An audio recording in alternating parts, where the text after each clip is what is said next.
dan sudah sangat sering dijadikan sebagai bahan drama gembala-gembala.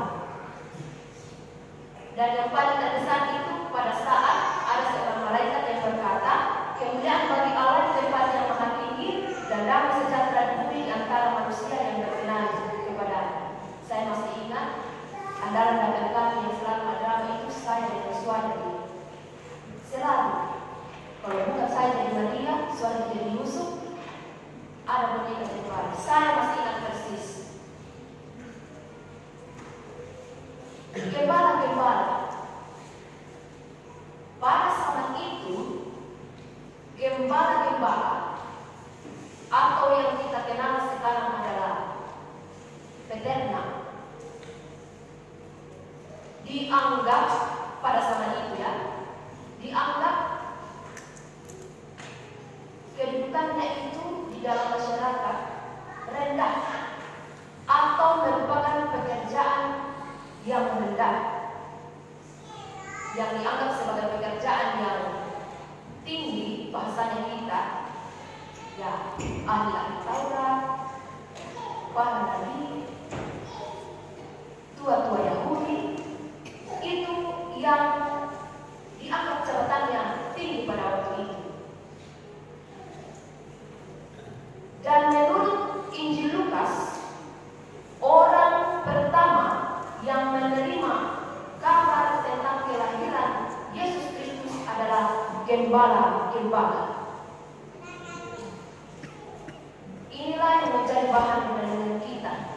Kenapa kira-kira gembala-gembala yang didatangi malaikat? Kenapa bukan prajurit-prajuritnya Herodes? Kenapa bukan ahli-ahli Taurat atau tua-tua Yahudi? Kalau kita lagi baca Injil, sepanjang kitab Injil, pasti kita tahu jawabannya. Ketika Tuhan Yesus dewasa, di situ sudah mulai terlihat jawaban mengapa malaikat datang kepada gembala-gembala. Kalau kita perhatikan pembacaan ini, ya saya yakin gembala-gembala itu pada waktu itu dombanya atau kawanan ternak itu tidak cuma 2 atau 3 atau seperti kita mak pandai babi yang paling 2, 3, 4 paling banyak. Pasti banyak itu domba-domba atau kawanan ternaknya yang dijaga pada malam hari. Tapi apa yang dilakukan gembala-gembala? Dia tidak melihat ternak-ternaknya terlebih dahulu.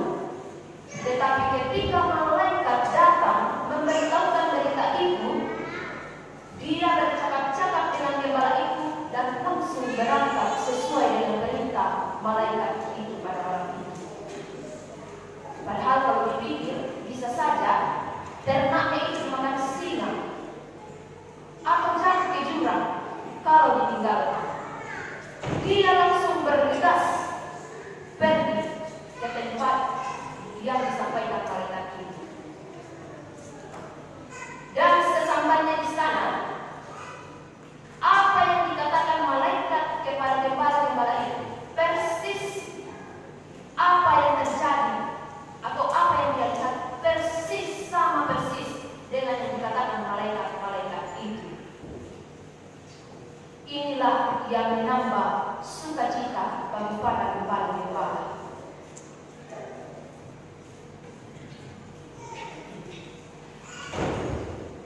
Kembali, kenapa bukan ahli Taurat dan orang-orang yang dianggap jabatannya tinggi pada waktu itu? Ketika kita membaca kitab Injil, pada waktu Yesus sudah dewasa, proses dia akan disalibkan. Jangankan kelahiran Yesus, Yesus pada waktu dewasa membuat mujizat di tempat-tempatnya mereka tidak percaya.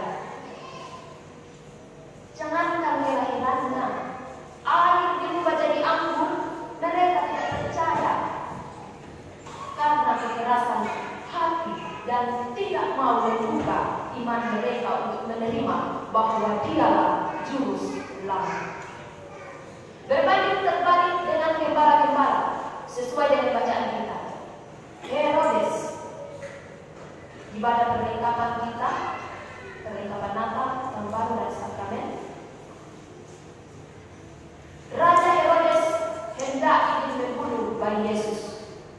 Dia menerima berita kelahiran Yesus dengan bergerutu hatinya, cemburu karena dia memikirkan hal-hal duniawi. Jangan-jangan jabatan saya jadi turun karena ini yang lahir adalah King of Kings, the Lord of Lords. For unto us a child is born. Itu lagunya yang dinyanyikan pada suara. Yang datang adalah Raja di atas segala raja, Tuhan di atas segala Tuhan. Dia lahir untuk kami semua. Dia takut jabatannya menjadi rendah. Dia memikirkan hal-hal duniawi sehingga dia berencana untuk membunuh bayi Yesus. Inti dari renungan pada malam hari ini, apakah kita mau menjadi seperti gembala-gembala yang menerima dengan sukacita berita kelahiran Tuhan Yesus, atau mau jadi seperti Herodes yang menggerutu hatinya dalam proses mendengarkan berita kelahiran Yesus? Di ayat 20, maka kembalilah gembala-gembala itu sambil memuji dan memuliakan Allah karena segala sesuatu yang mereka dengar dan mereka lihat semuanya sesuai dengan apa yang telah dikatakan kepada mereka. Memuji pulang dengan sukacita. Besok kita merayakan hari kelahiran Yesus Kristus. Renungkan dalam diri kita. Jangan sampai kita menjadi Herodes baru yang hendak ingin membunuh bayi Yesus kembali dengan berbagai keluh kesah kita dalam menyambut hari Natal. Jadilah seperti gembala yang dengan bersukacita menyambut hari Natal dalam kehidupannya. Amin firman Tuhan.